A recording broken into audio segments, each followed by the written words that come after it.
As many federal workers across the country reach nearly a month without a paycheck, the Central Texas Food Bank is helping to keep some of them and their families fed during the government shutdown. Last week, it held 2 distribution events for hundreds of local families. This afternoon, we're going to talk more about that effort with Sari Vatske. She is the president and CEO of the Central Texas Food Bank. Sari, welcome back to our show, and thanks again for being with us today. Thanks for having us today. We mentioned those 2 distributions that you all held recently. What kind of need did you see here in our area based on the impact of the government shutdown?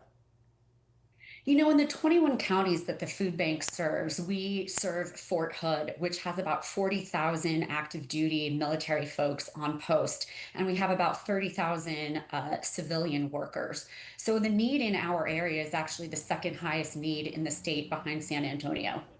Wow, and that just really puts into perspective just how many people could potentially be impacted by this. But describe the scale of what these events look like. How many people ended up showing up needing that assistance? Yeah, last week we served over 1,000 people alone, including 850 military families on post at Fort Hood. TSA was hard at work during F1 weekend, and so the juxtaposition of the fact that it was one of the wealthiest weekends in Austin's economy, also with the busiest weekend at the airport, and folks were still in uniform, still needed to show up to work, but also were concerned about not having food, was not lost on us. Yeah, that juxtaposition is quite startling once you put it into that perspective. I understand that you all are going to do more distributions. Those are planned at this point. Do you have any information to share right now? They are planned. We will continue to do airport distributions each week, starting this Thursday, and then we'll also be at Fort Hood and then stand up additional distributions as necessary. We're also seeing an increase in our network partners in the Killeen Fort Hood area, about an increase of about 34% reliance on their services. And to hear those numbers, that there is that increased need, how are you all handling this?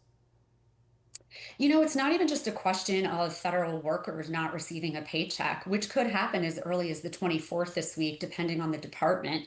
But it's also the fact that after October 27th, SNAP benefits will not be available. So we are preparing for a deep impact should this shutdown continue after the 24th and the 27th.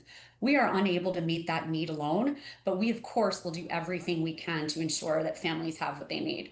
Before we let you go, Sari, would you share what you need from the community? What would you like them to know? Well, absolutely. We are always in need of volunteers, but we are always in need of monetary donations. We're currently spending $1.3 million a month to purchase food. That is not sustainable. So anyone that's able to help can visit centraltexasfoodbank.org, and anyone that's in need of help can visit centraltexasfoodbank.org and click Find Food Now. Again, that is Sari Vatske with the Central Texas Food Bank. Sari, thanks again for talking to us today, and good luck with all the operations moving forward. Thank you for highlighting the issue. We appreciate it.